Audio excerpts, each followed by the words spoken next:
Hi friends, welcome to my channel Jasvika divine. ఎలా ఉన్నారు అందరూ? నేనైతే బాగానే ఉన్నా.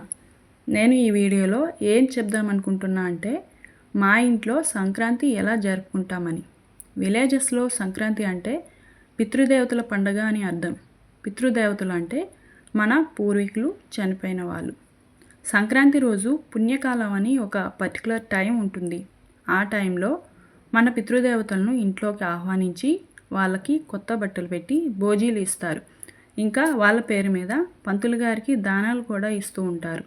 ఇలా చేస్తే పితృదేవతలు సంతోషించి మనల్ని ఆశీర్వదిస్తారు. ఈ ఫోటోలో ఉంది మా నాన్నగారు. 3 years బ్యాక్ ఎక్స్పైర్ అయ్యారు. ఈయన లేని లోటు మేము చాలా ఫేస్ చేస్తున్నాం. హ్యాపీ ఫ్యామిలీలో సడన్గా ఒకరు ఎక్స్పైర్ అయితే ఆ పెయిన్ని భరించడం చాలా కష్టం. చాలా అంటే చాలా కష్టం, చెప్పలేం. ఈమె మా చిన్న పాప జస్విక.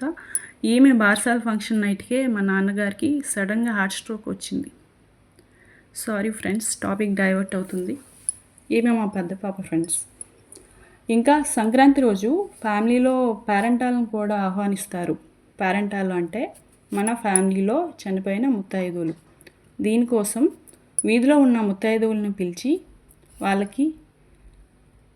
వాళ్ళనే మన పేరెంటాలుగా భావించి వాళ్ళకి పసుపు రాసి బొట్టు పెట్టి మంగళసూత్రం మెడలో వేసి కొత్త చీర పెట్టి తాంబూలాలు ఇచ్చి దైవంగా భావించి ధూపం వేసి కాళ్ళకి నమస్కరించి వాళ్ళ దగ్గర ఆశీర్వాదం తీసుకుంటాం.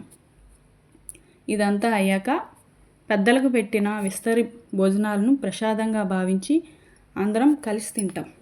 మేమైతే ఇలా జరుపుకుంటాం సంక్రాంతి రోజు. ఫ్రెండ్స్, మీరంతా సంక్రాంతి ఎలా జరుపుకుంటారో కామెంట్ చేయండి. ఇంకో వీడియోతో మళ్ళీ కలుద్దాం. Bye friends. ఫస్ట్ టైం ఈ వీడియో చూస్తున్నట్లయితే ప్లీజ్ సబ్స్క్రైబ్.